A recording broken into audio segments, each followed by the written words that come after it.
সবাইকে ওয়েলকাম আমাদের নতুন আরেকটা ভিডিওতে।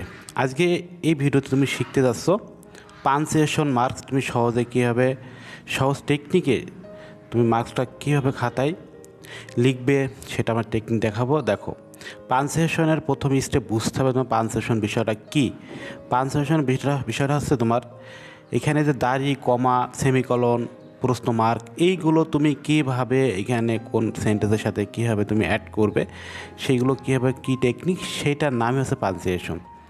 দেখো এখানে আমি বলেছি আই হেট লাইক হিম, দেখো এখানে কমা দিয়েছি, আবার I believe that honest is the best policy, এখানে ফুল স্টপ দিয়েছি। এই যে এই ধরনের ফুল স্টপ কীভাবে হলো কি, এই যে এই টেকনিকগুলো পাঞ্চুয়েশন। এখন তোমাকে প্রথম স্টেপে একটা নেই এটিএম মুখস্থ করতে হবে পাঞ্চুয়েশনগুলো কোনগুলো, যারা একেবারে বোঝো না। এই যে ফুল স্টপ কোনগুলো, এই যে কখন ব্যবহার করা হয়, সাধারণত 1 সেকেন্ড বিরতি রাখার জন্য ব্যবহার করা হয়।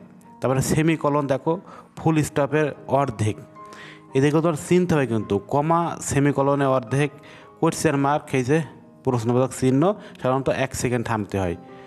তারপর হচ্ছে যে এক্সক্লেমেটরি মার্ক, সাধারণত 1 সেকেন্ড থামতে হয়। কলন, এইটাও কিন্তু এই যে কলন চিনতে হবে যে কলন কোনগুলো, সাধারণত 1 সেকেন্ড। কলন ড্যাশ, এদের সাধারণত 1 সেকেন্ড।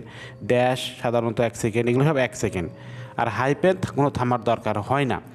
এগুলো কেন বলছে দেখো, তোমাকে আমি একটা কথা বলি, তুমি যতই পাঞ্চুয়েশন যতই পড়ো না কেন, তুমি রিডিং বা সাম বাংলা সাম ইংলিশ বা রিডিং তুমি যদি আকারে মানে না পড়তে পারো, তাহলে তুমি কখনো এটা অ্যান্সার ক্রিয়েট করতে পারবে না, তুমি যতই রুলস তুমি মুখস্থ করো কিনা। এই জন্যই তোমাকে আমি ফার্স্ট অফ অল বলবো, তোমরা যেটাই দেওয়া হয় না কেন তুমি শুধুমাত্র রিডিং পড়বা, পড়ার পরে তোমাকে দেখবে এটা থামার প্রয়োজন কি না, এমনি তোমার মাথায় চলে আসবে। দেখো ফুল স্টপ তুমি কোন খাতায় মানে কোথায় কোথায় ব্যবহার করবা।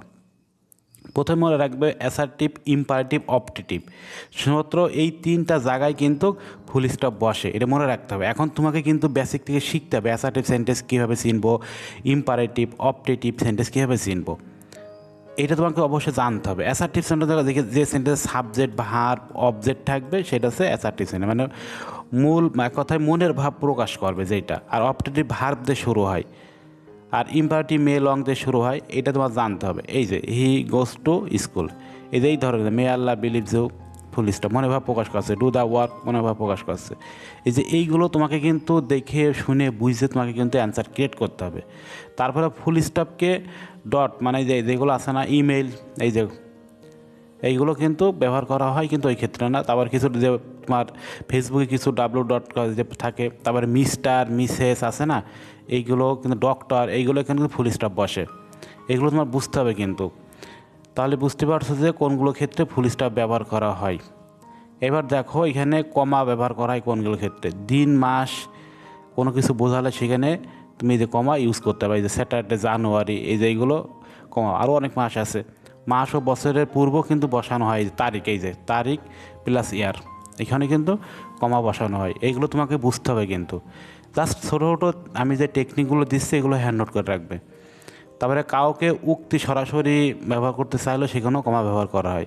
এই দেখো এখানে হি সাইড টু, মনে রাখবে হি সাইড টু শাকিল, এই যে এখানে উক্তিরা বোঝানোর ক্ষেত্রে এখানে কিন্তু কমা ব্যবহার করা হয়। আর বাকি এই যে টুডে, কোনো নাউন থাকলে ইনভার্ট কমার ভিতরে যদি কোনো নাউন আলাদা থাকে সেখানে কিন্তু কমা ব্যবহার করা হয়। আরও অনেকগুলো কমা এখানে ইউজ করা যায়, সেইগুলো একটু দেখাই দিই তোমাদের। দেখো hello, yes, no, oil, but, hi, hello, এইগুলো দেখা মাত্রই তুমি সেন্টেন্স যখন দেখবে এটা কমা দিয়ে দেবে আগেই। এটা কিন্তু খুবই ভেরি ভেরি ইম্পর্টেন্ট, এইগুলো তোমার কিন্তু পাঞ্চুয়েশন করার সময় অতিরিক্ত হেল্প করবে। তারপরে কোয়েশ্চেন মার্ক, দেখো প্রথমে অবজেলারি ভার্ব বা মডাল ভার্ব দিয়ে প্রথমে যদি থাকে তাহলে বুঝে নিতে এটা প্রশ্ন মার্ক চিহ্ন।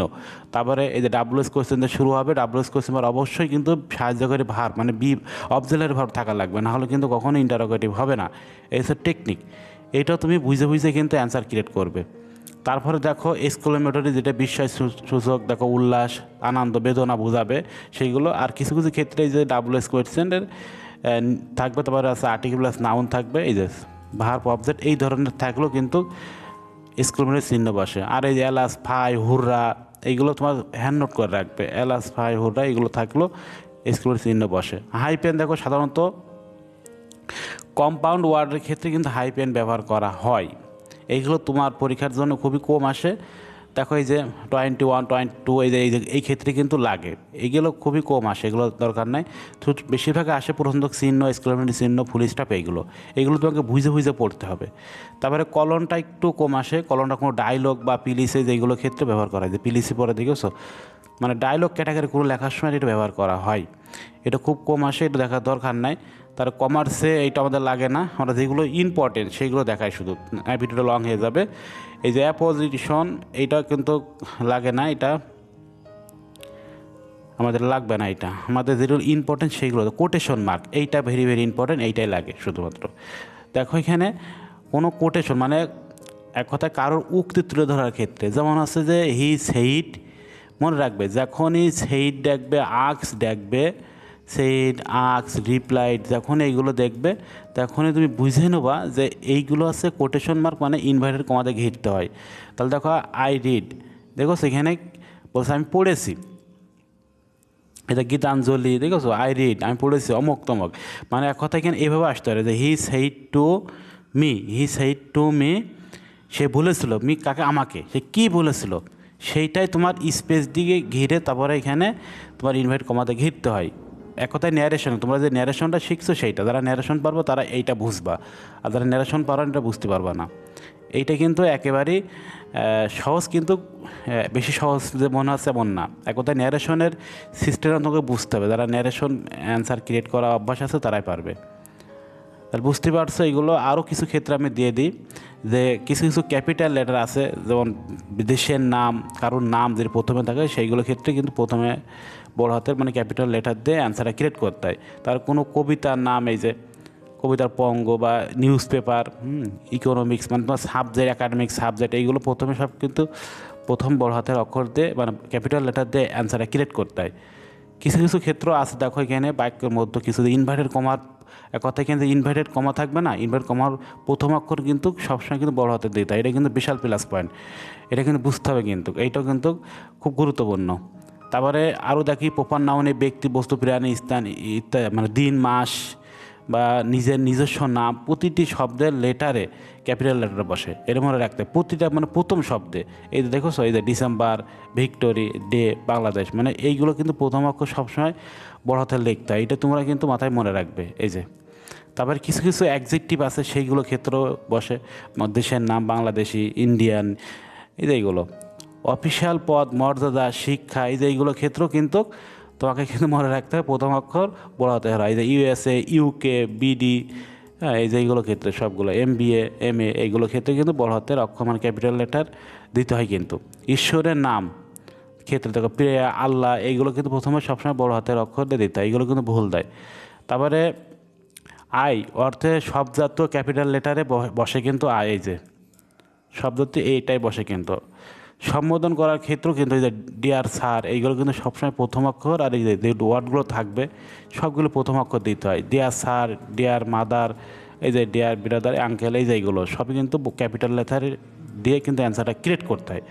মর্যাদা বা টাইটেল দেওয়ার ক্ষেত্রে এই যে দ্য হেডমাস্টার লেখো না অ্যাপ্লিকেশনে, দ্য প্রিন্সিপাল, দ্য প্রেজেন্ট, এইগুলো কিন্তু সবসময় বড় হাতের অক্ষর দিয়ে মানে বড় ক্যাপিটাল লেটার দিয়ে অ্যান্সারটা ক্রিয়েট করতে হয়।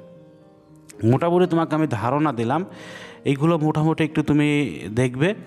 আর এরপরের থেকে আমি তোমাকে যে এক কথায় ব্যাংক কোয়েশ্চেন যেগুলো আছে সেইগুলো তোমাকে আমি সলভ করে নেক্সট ক্লাসে দিয়ে দেবো, ওইগুলো দেখবা।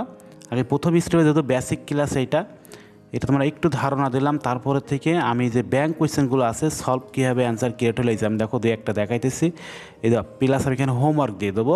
এইগুলো পেতে হলে অবশ্যই আমার ইউটিউব চ্যানেল এবং পেজটা অবশ্যই তুমি ফলোতে থাকবে, সাবস্ক্রাইব করে থাকবে, তাহলে তুমি ক্লাসগুলো পাবে। যেহেতু এটা বেসিক ক্লাস, এখানে আমি অন্য কিছু বলবো না, সো এটা তোমরা একটু দেখবে। সো আমি এই পর্যন্ত রাখতেছি, নেক্সট ক্লাসে আবারও দেখা হবে। সবাই ভালো সুস্থ থেকো, আল্লাহ হাফেজ।